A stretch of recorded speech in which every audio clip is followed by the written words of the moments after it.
A lot of the discussion here is always about the technical dynamics, the way in which systems are being attacked, but we don't often give as much attention perhaps as is necessary to that overlap between physical and virtual.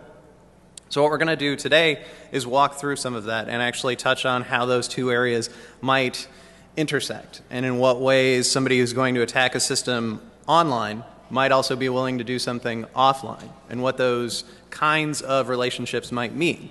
We think about the virtual environment as its own animal, but realistically speaking, they could be entirely different. They could have some distinct drivers that are in common. They could have some very distinct differences. And so that's the point of today's talk.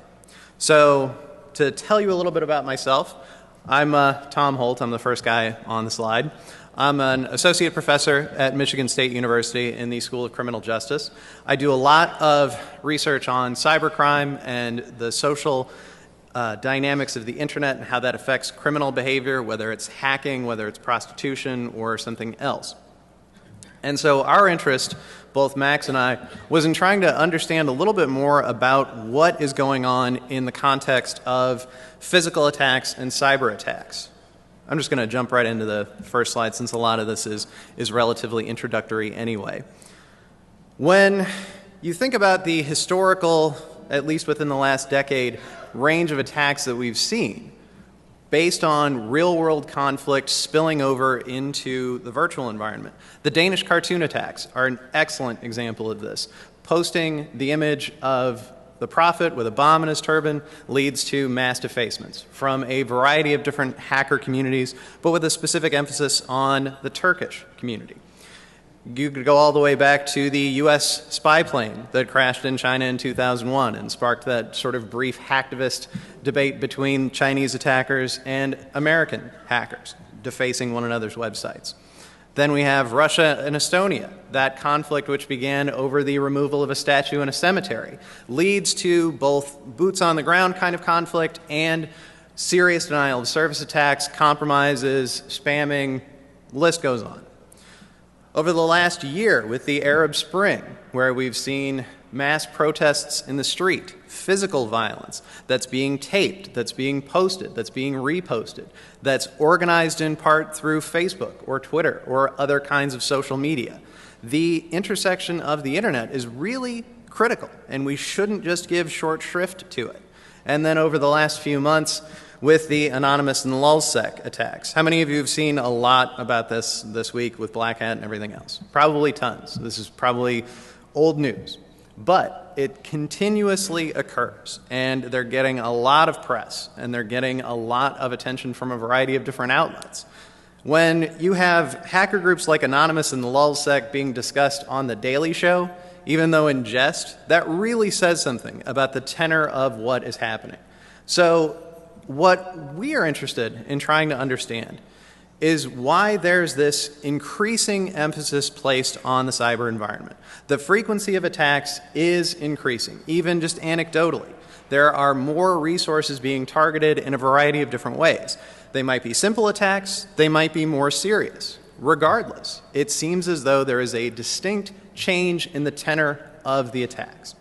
In addition, just over the last decade, since we have so much connectivity globally, pretty much now the only parts of the world that aren't well connected appears to be sub-Saharan Africa. Otherwise, both at the tips of Africa, there's high-speed connectivity, there's good general ability to access information. As a result, the use of technology as a force multiplier and as a mechanism for civilian actors is increasingly important. And you could argue that it's forcing a shift in both policies at the nation state toward other nations as well as toward prospective citizen attackers. Now, we've got the little Stuxnet picture up here to emphasize that point. Now, Stuxnet, nobody knows quite for sure who created it. There's lots of arguments about where it might have came from and who is responsible. But if nothing else, the fact that this kind of very targeted, weaponized malware that's out there that could be adapted by skilled actors suggests the cat is out of the bag. And how do we deal with it? How do we determine what might occur? When we think about technology in political conflict in general, we've got to look at it both as a mechanism of communication and as an attack vector. For communications, it's perfect. It's excellent for the citizen to use because you've got access to phones, you've got various kinds of connections for the internet, and you can do real-time communications. So getting a group together, having a flash mob, having the ability to organize, come together, and disband quickly is pivotal.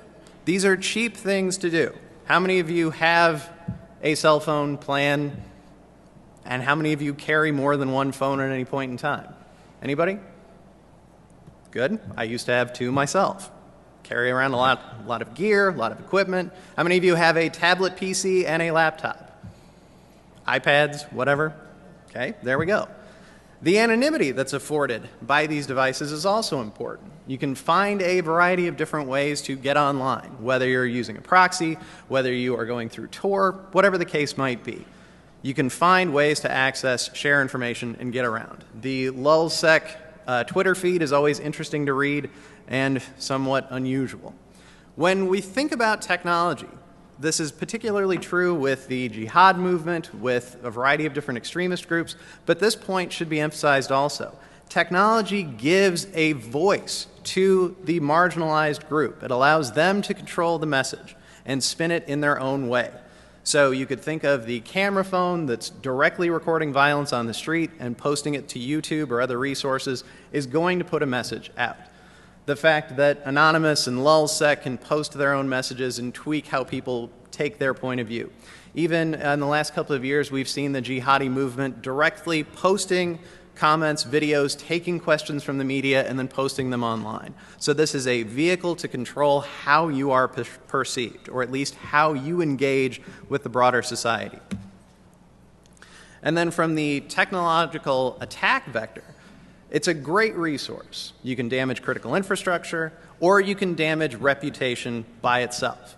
If you think about Arizona being hacked, the InfraGard attack, the HB Gary attacks, all these things provide a mechanism to embarrass, if not cause harm. Some of you might have read a couple of weeks ago on the Wired threat down, the fact that DHS is now concerned about a Stuxnet attack here in the United States, or at least a modification of Stux for some kind of attack. This is not expensive in order to obtain. If you read anything or heard anything about Operation Payback, which was early in 2010 and late 2009, where Anonymous was attacking both the business community and governments, the tool that you downloaded was absolutely free, very easy to use, and it just helped in denial of service. So it's not an expensive type of attack, but it can still be effective. So the anonymity that's provided, the attack capability, this is really, really critical. And as a consequence, we're arguing that this confluence of technology and society as a whole is enabling the development of the civilian cyber warrior, an individual who is both emboldened by all of these resources and sees the attack potential with technology and is using it as a mechanism to go after nation states, private industry, or whatever target they feel is deserving. That doesn't necessarily mean that these are lone wolf actors. They can be. They could be organized based around a philosophy. They could be working in tandem with a nation state, whether with tacit or other approval, or they could be totally opposed to what's going on in their own home country and decide that this is the time to act.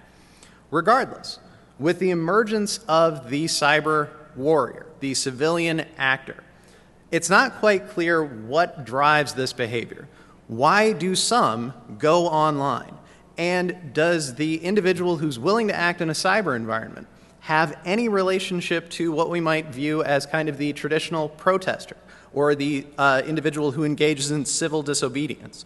What's the relationship between these two things? So what I'm going to walk you through today are some findings from research we've been conducting.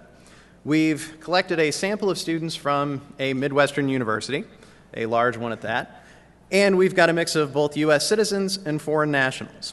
We're also working with some partners in different countries to develop samples based on their student populations. Right now we've got Italy, Russia, and Taiwan on board, so we're hoping to understand a little bit about different dynamics in different nations and understand what might drive someone in another country. We're still looking for potential collaborators. So if what I go through today sounds interesting and you might have the capability to help us with this research, please let me know. We'd be happy to have you on board. We're really excited about this project. We think it's a very interesting and innovative kind of thing. Our goal is to really get at this phenomenon in depth. So let me take you through what exactly we've set up. We've tried to understand 4 interrelated phenomena. Individuals who are willing to attack a country, specifically their home country, in the physical world, whether they're willing to engage in cyber attacks against their home country, and whether they'd be willing to attack a foreign nation, online or offline. So it creates this kind of 4-celled table. The type of attack, the target of the attack, so a foreign nation or their home country. And in trying to get at these mechanisms, we've had to figure out a way that would get past perhaps national identity or individual biases against other countries. It's hard to survey a population of individuals and get past personal prejudices. So when I walk through a little bit about the foreign country example, I'll show you what I mean.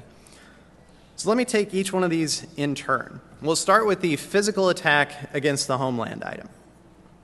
Here on the right-hand side of the screen, you will see the percentages for individuals willing to engage in certain kinds of attacks. We provided a scenario. Imagine that the country that you most closely associate with your home country or homeland, given the population of students we had are from a variety of different places, we wanted to make sure that we didn't specify a certain locale. Instead, what country are you from and where do you associate as your home country? Pretend that they've recently promoted national policies and taken physical actions that have had negative consequences to your home country. It's caused hardships for the people in your home country. What would you do in order to take action against your home country in these policies? Choose as many as you want, and within the scenario, assume you have the skills necessary to complete the act. So you can get the training, you can get the resources, whatever it is. How far would you be willing to go in support of your beliefs? As we go down the column in terms of severity, it's do nothing. A fair amount of people said I'd do nothing. Write a letter, so 70% almost said this. Participate in a protest at your country's home capital. Confront one of your senior government officials about their policies. You still have a fair proportion of people who do that. Sneak into a military base to write slogans on buildings or vehicles. A relatively small proportion here agreed with that. Physically damage an electrical power substation in your country, less than 2%, and then damage a government building in your home country with an explosive device. So we only had 3 say that.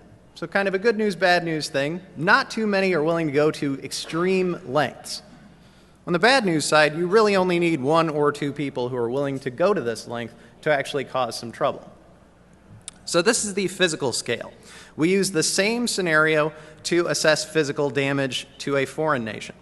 Let me walk you through the cyber end of things. So it's the same scenario. Assume that you have the necessary skills to carry out any action below. We start with do nothing. Then post a comment on a social networking site like Facebook or Twitter. 77% were willing to do so. Deface the personal website of a government official for your home country. Only 13%. Deface an important government website, 12%. Compromise the servers of a bank to withdraw money to give to victims of government policies or actions, only 15%. Search your home country's government servers for secret papers that you might be able to use to embarrass the government, around 10%.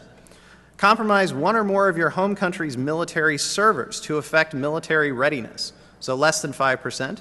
And then these last 2 are particularly severe. Compromise the power grid to cause a blackout, less than 2%, or compromise a nuclear power plant system to cause a small release of radioactivity. So we only have 3 here. Again, good news, bad news, not too many engaging in the most severe types of attacks, but they're still there. So taking both of these examples, we then move on to the foreign question. Now, in order to assess without any bias a foreign nation, we developed a fictitious country called Bulgaria as a means of providing a non-attribution country that no one has any particular bias against. If you're from China, if you're from Russia, if you're from the United States, just pretend that a foreign country has done something to your homeland. As a consequence, what would you be willing to do? And what do you think would be appropriate for you to do against Bulgaria based on the physical scenarios? So it's the same activities, only against this fictitious country of Bulgaria.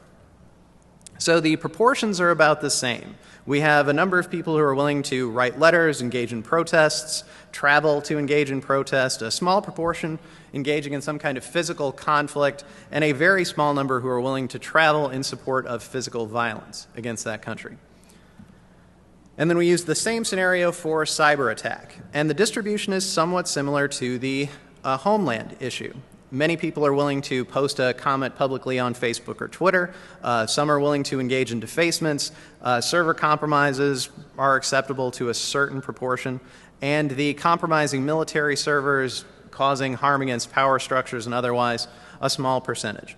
So if we take this for what it is, this is telling us that a very limited number of individuals, regardless of skill or capacity, are willing to engage in extreme acts of violence. But what we might consider as kind of common forms of protest, a more healthy proportion of people are willing to do this. When we took these items and ran some crosstabs, we didn't find a lot of difference between the geographic actors. So whether you were a U.S. citizen or a foreign national, there were no significant differences between the two. But on gender, we separated this by male and female, and it seems as though males are a little more likely to travel for protest and confront government officials, at least on the physical side of things. On web defacement and server compromises, again, this is a little bit more heavily skewed towards men. This fits to a certain degree with what we know about the general demographic composition of the hacker community. If we think about cyber attacks as perhaps an extension of hacker capabilities, this is a somewhat interesting relationship and one that we might expect to see. Moving from the general basic demographics, we've tried to figure out ways to predict who's going to engage in these kinds of attacks based on certain criteria. So I'm going to walk you through some regression analyses through the statistical models that we've created. But first I want to give you a sense of the measures that we used. We tried to create a variety of different independent variables based on emotional national identity. How much do you attach yourself to your national identity? Your belief in equality for groups, antagonism towards outgroups, to groups who are different from you. The level of nationalistic ethnocentrism, so something akin to national pride or willingness to engage in violence based on your nation. The willingness to engage in either physical or cyber attacks. So taking our cyber items, we want to see if there's any correlation with physical attacks, and vice versa. So we have country of origin, willingness to engage in software and media piracy. Given the prominence of the anonymous and lulzsec attacks, we wanted to see if there's any relationship at all between piracy and acts of civil disobedience or protest or otherwise. We had some other items for different types of computer crime, but they weren't very correlated. They didn't really show any kind of relationship. The level of technical skill that a person has. And finally, demographics based on age and gender. So here's the national identity scale. I'm proud to be a citizen of my home country. I'm emotionally attached to my home country and I'm emotionally affected by its actions. Although at times I may not agree with the government, my commitment to my home country remains strong. I feel a great pride in the land that is my home country. When I see my home country's flag flying, I feel great. And the fact that I am a citizen of my home country is an important part of my identity. So this was a Likert scaled item ranging from 1 to 4. Strongly disagree to strongly agree. The more someone agrees with these statements, the more they have a very high emotive national identity.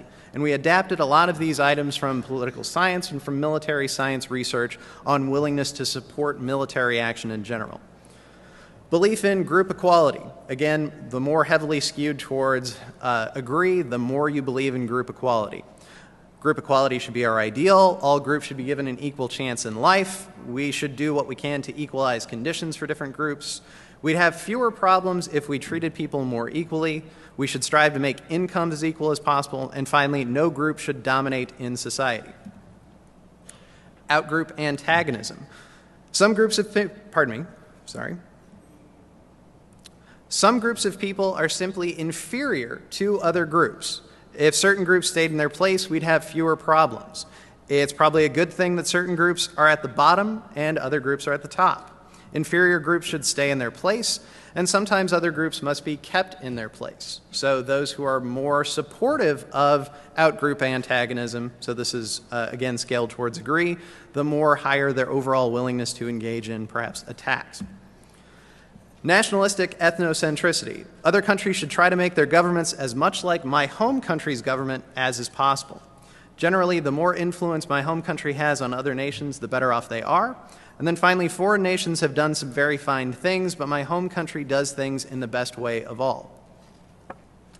Now, this is actually a measure adapted from some research in political science that included some measures related to performance in the Olympics or in multinational sporting events. We didn't include them here and instead wanted to try to just create as brief a scale as is possible.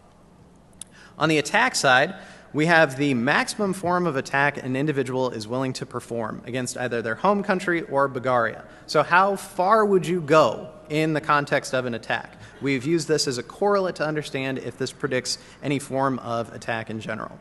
For a country of origin, being a U.S. citizen or a foreign national, within this sample, our foreign nationals comprise about 10% of the overall sample. And this includes students from China, Russia, the Middle East, including Iran, and a few other nations. And then finally, participation in piracy. This was how many times in the last 12 months have you knowingly downloaded, used, or made copies of software or media? So media being television, music, or movies. And this might be of interest, the computer skill item.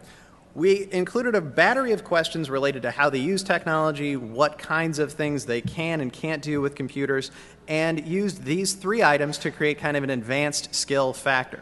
Can you use an operating system like Unix or Linux?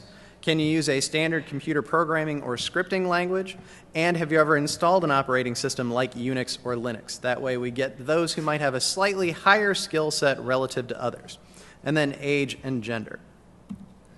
So taking these items, we tried to develop a model to predict the most extreme act that an individual would engage in. So what predicts the most severe attack against their homeland in a physical context? What was significant is cyber skill. So how much computer technology skill do you have? The more skilled the actor, the more willing they were to engage in an extreme form of physical protest. Homeland support, what nation are they from, was also related. Willingness to perform a cyber attack, this was a positive relationship. So if you were going to engage in a physical act, you're also likely to engage in a very serious type of cyber attack.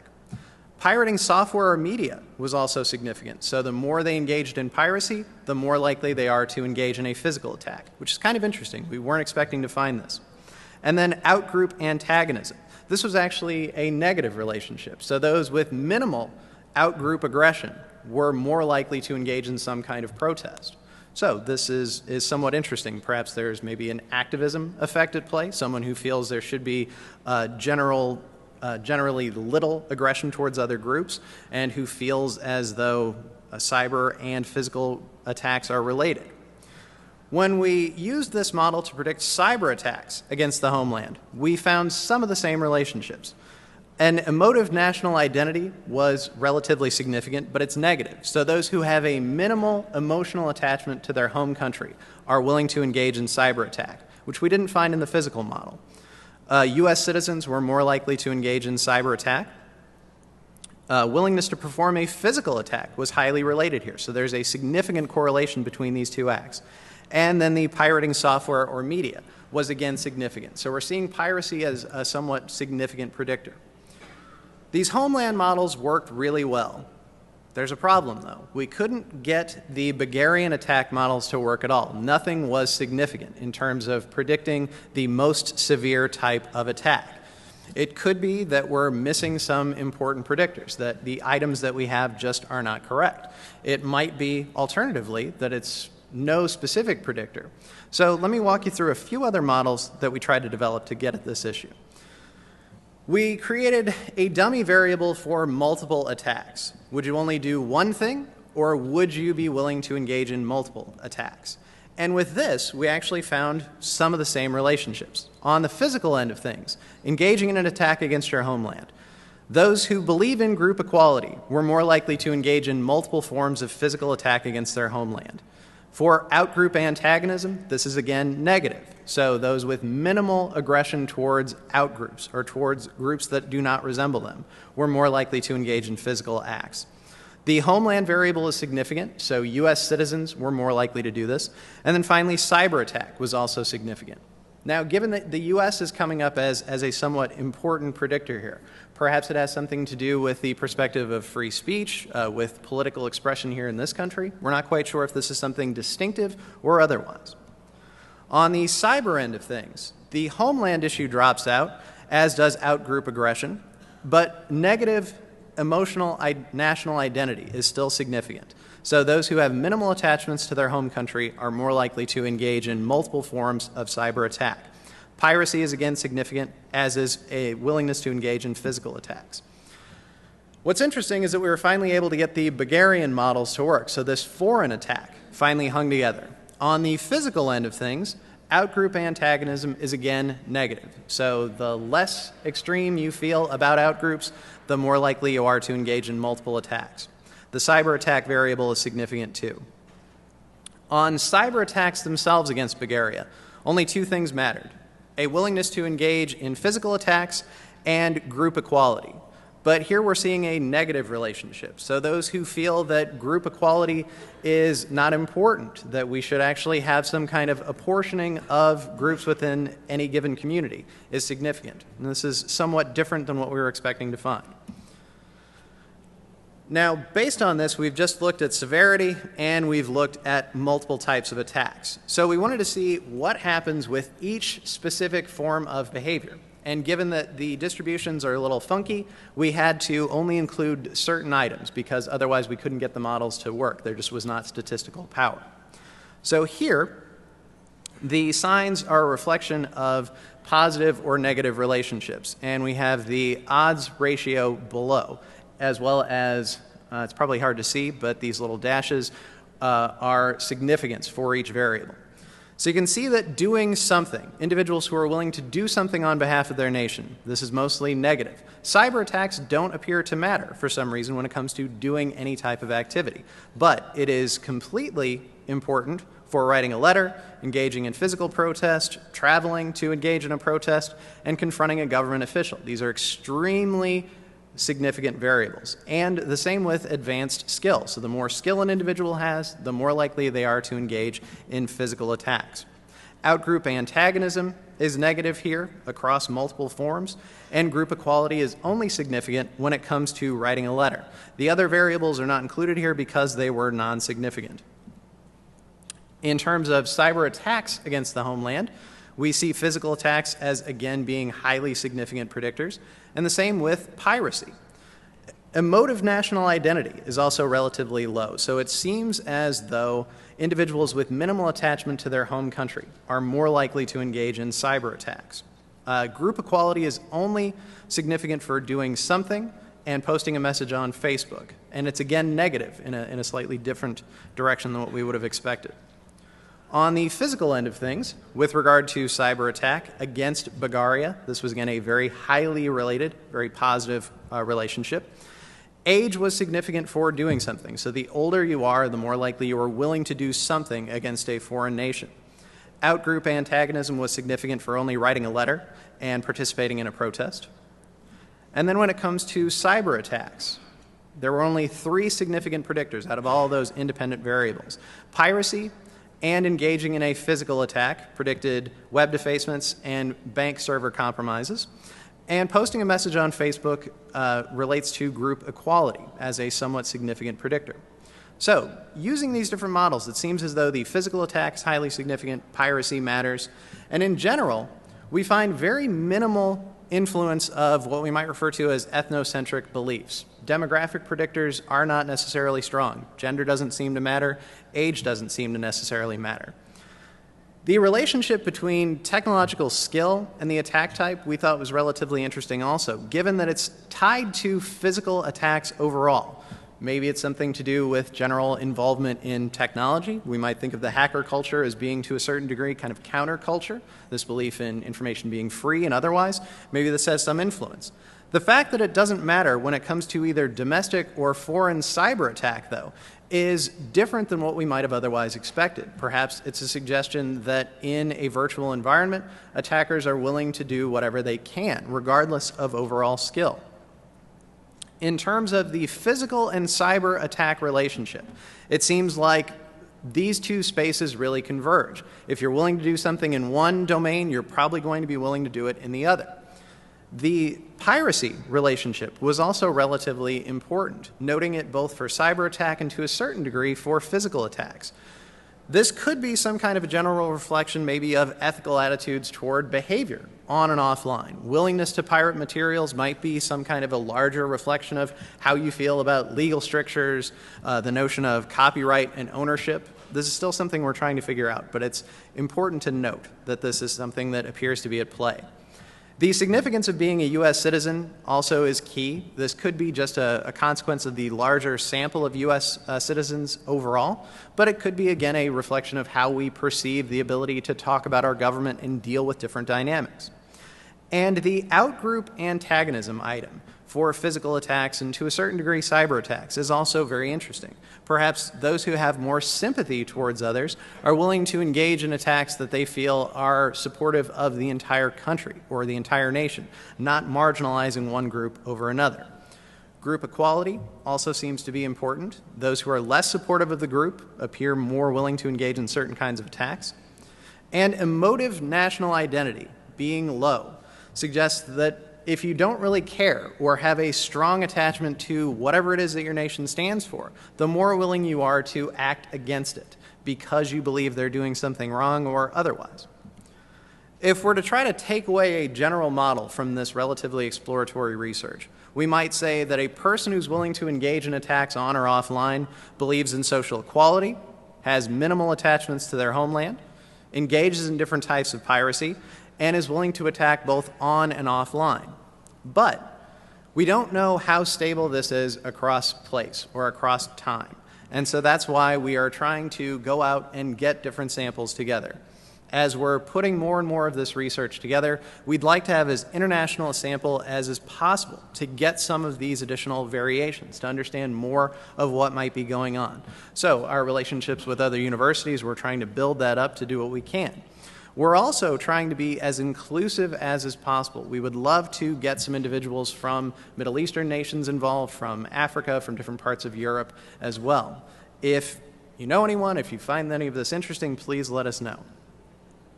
In general, I'm going to open it up to questions, and I thank you all for coming. I realize it's very early, so fire away. Thank you.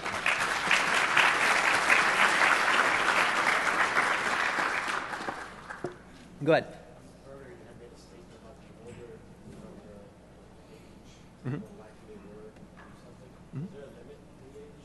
The question is, age appeared to matter for different kinds of attacks in one circumstance, that the older they were, the more likely they were to engage in attacks. No, we did not bound age by any specific category. Instead, it's just a reflection of the age of the student population as a whole. At the high end, I think it was around 35, but we only have a small number of individuals who are in that age category. And this sample includes both undergraduate and graduate students, so we get a smattering of people at different age groups. Yes, ma'am? That was part of my question was the age. Do y'all plan on trying to go above and beyond that 35, or are you trying to just stick to more university age? Sure. The question is, are we going to try to be more inclusive with regard to age? If possible, we'd like to, but just given the general nature of university samples, it's hard to get past a certain age bracket. And it might also be kind of a sampling bias. Some people might be, if they're working full-time, they might be less inclined to do a survey like this. But yes, if we could, we'd like to. Yes, sir.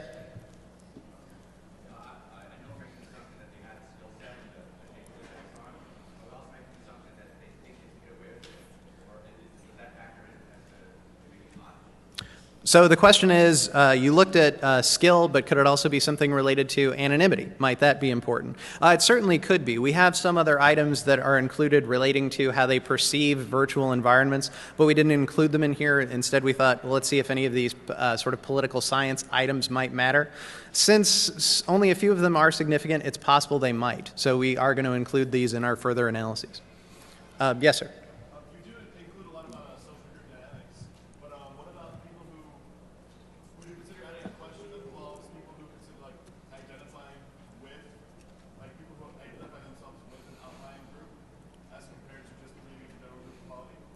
So the question is, we looked at this general perspective of what social group do you belong to.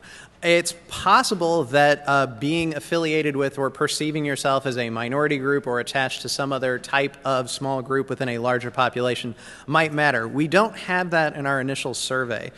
We do have an item for what nation are you from. We didn't want to include religion or some other potential hot button issues that might turn someone off from completing it, but it's possible that it might, and that is something that we definitely will think about including in further survey. Yeah, I mean, I don't mean like get specific, like what you believe in, but like, do you identify with a group that is considered smaller than the whole? And things like that. Sure, that's very possible that that might matter. Yes, ma'am. You said you did your study at a Midwestern university. Do you think it would make a difference if you tried another region around the country? Absolutely, it certainly might. The question is, does regionality perhaps bound the sample? And it might. And what we can say is that to a certain degree, this is representative of larger Midwestern states, but yeah, it might matter with regard to Northeast or West or otherwise. So if we could get some other universities across country, could work. Yes, sir. How is it possible can you take into account the parent, the ones that factor in their percentage, because some of the damage that's caused on those individuals, what they call it, lone wolf aspect, they're sitting down, all of a sudden something in the news triggers them like that. Is there some way to factor that? So the question is, how do we capture the lone wolf, perhaps paranoid actor who suddenly finds an issue and acts on it? So sort of, in a physical context, the Timothy McVeighs of the world. Not necessarily. I don't know that we could find that, but it is a question that if we could find a way to address it, it would be helpful. I don't know of any ways to do it right off the top of my head, but it's possible that there could be some way to get that. Any other questions? I know there were still some hands up. Yes, sir.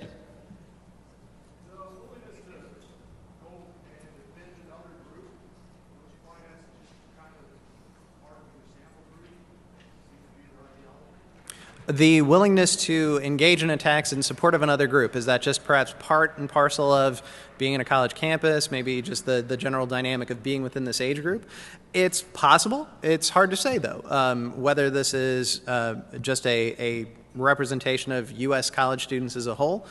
I don't know. If we can find other ways to get at this, hopefully we can find ways to answer it. With the Italian, the Russian, and the Taiwanese samples, we're hoping that that might get at that a little bit more with different regional and national contexts. Perhaps there are some differences. Yes, sir.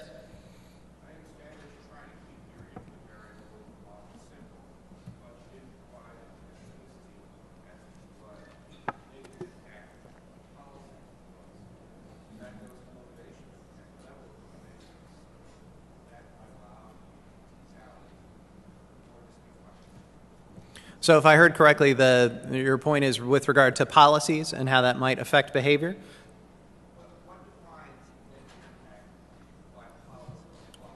Gotcha.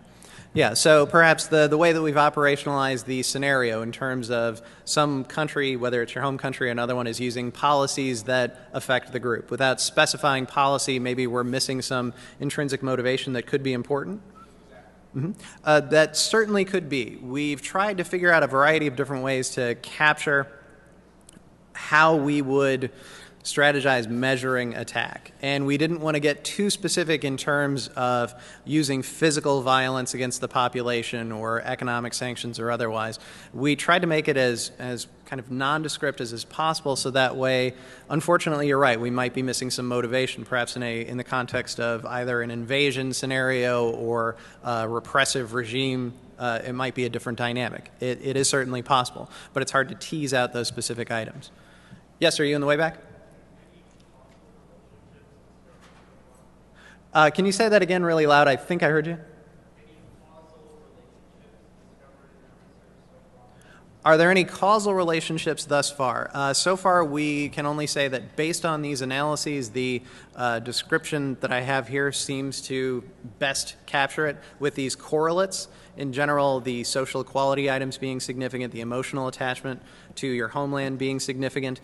Whether that is truly causal or not, I can't say, but these appear to be strong correlations for different types of attacks, most extreme types of attacks, and willingness to engage in multiple attacks. Yes, ma'am. I realize that you're focusing mainly on the college population.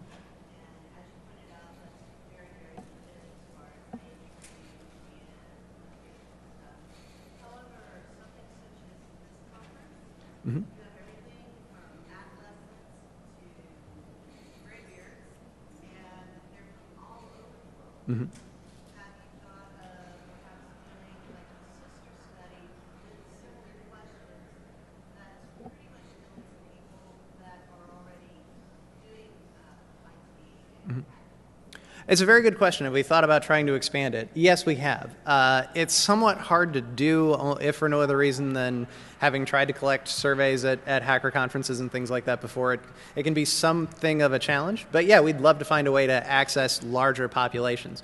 We did this as kind of a startup within both of our institutions as a means of seeing if any of these items would even work. And now that they appear to have some salience, that's why we're trying to take it international. And if we could do something, whether telephone or physical conferences or otherwise, we'd absolutely love to. And you make a good point. Perhaps this kind of bounding of a group might have, we might find different results with a larger sample.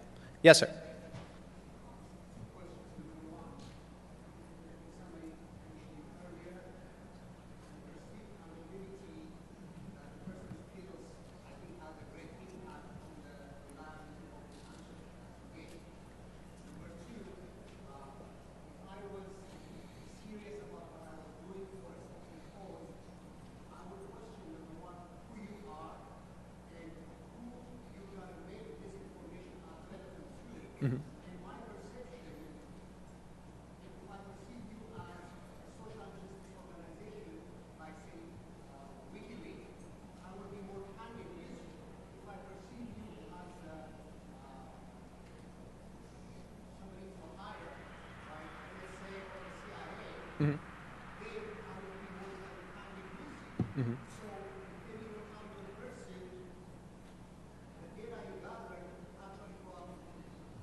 Sure. So the first point relates to anonymity. Maybe that does have some influence here. You're absolutely right. The second point is how we are perceived might affect the responses that we get. There is truth to that. That's why when we administered the survey, we sent it out to a 25% stratified sample of the university. We offered no kind of payment for participation or otherwise, and just clearly elaborated the purpose of the study and our role as researchers within the institution. This was not funded by any particular group or otherwise, so we were as transparent as is possible about our motives for conducting this survey. You're right that individual respondents might have their own kind of ideas about this. When I tell people I work in a school of criminal justice, that immediately sets off certain bells for some people. So you're right, this might influence some of the results. In general, however, I think this gives us at least an initial window into trying to explain some of this phenomena or identify relevant questions. So though certainly different factors might affect the individual respondent, I think this gives us a starting point, if nothing else, to begin a dialogue about who's going to engage in certain forms of attack. Are there any other questions? Yes, sir.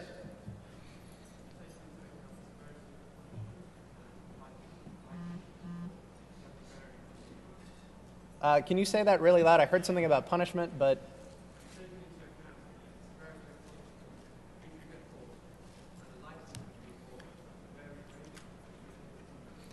Good. So the question is, did we factor in anything about being caught, the potential for harm by government or by some sort of law enforcement agency? No, we did not.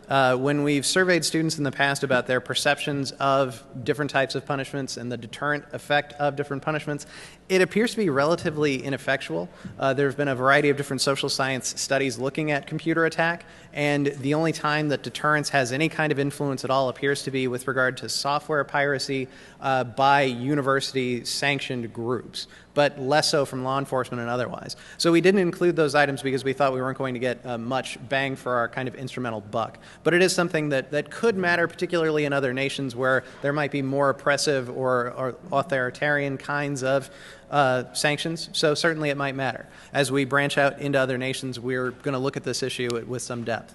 There was a question over here? Yeah.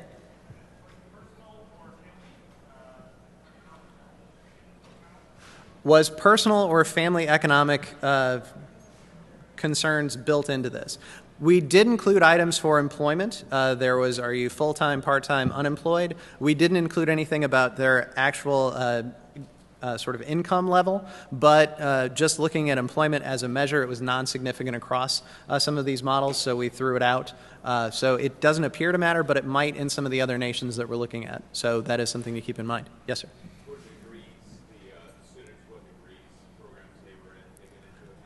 We did not control for degree program, although that is something that we're going to do when we look at some of the other nations, particularly because we're working with people in computer science and social sciences. We didn't include it because it hasn't necessarily been a significant predictor aside from early studies of computer crime with regard to being in an IT program. Appears to be a more significant predictor, but it is something that we're going to include later.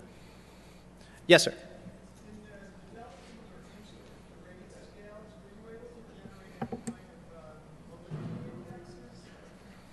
Yes, we do have some validity instruments. They can be provided if you're interested in seeing them. In particular, the emotive national identity, outgroup antagonism, and group equality items were taken from relatively heavily tested research, so they have some validity already in the empirical literature. So we'd like to say that these are stable. The cybercrime measures that we've included are from different studies within criminal justice and criminology, and they have pretty high validity as well. Any other questions? Yes, ma'am.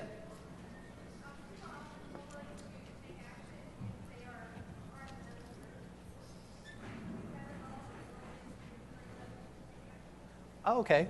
Did we measure anything with regard to encouraging others to take action, so kind of spurring activity by others? Not necessarily. If you wanted to think of it that way, perhaps the posting on Facebook or Twitter might be something of an enticement to others or an inducement, but not directly spurring action by others. No, we didn't include that. We kind of debated back and forth about including things like engaging in denial of service attacks or explicit types of attack, but did not include them just for fear about how individuals might perceive it.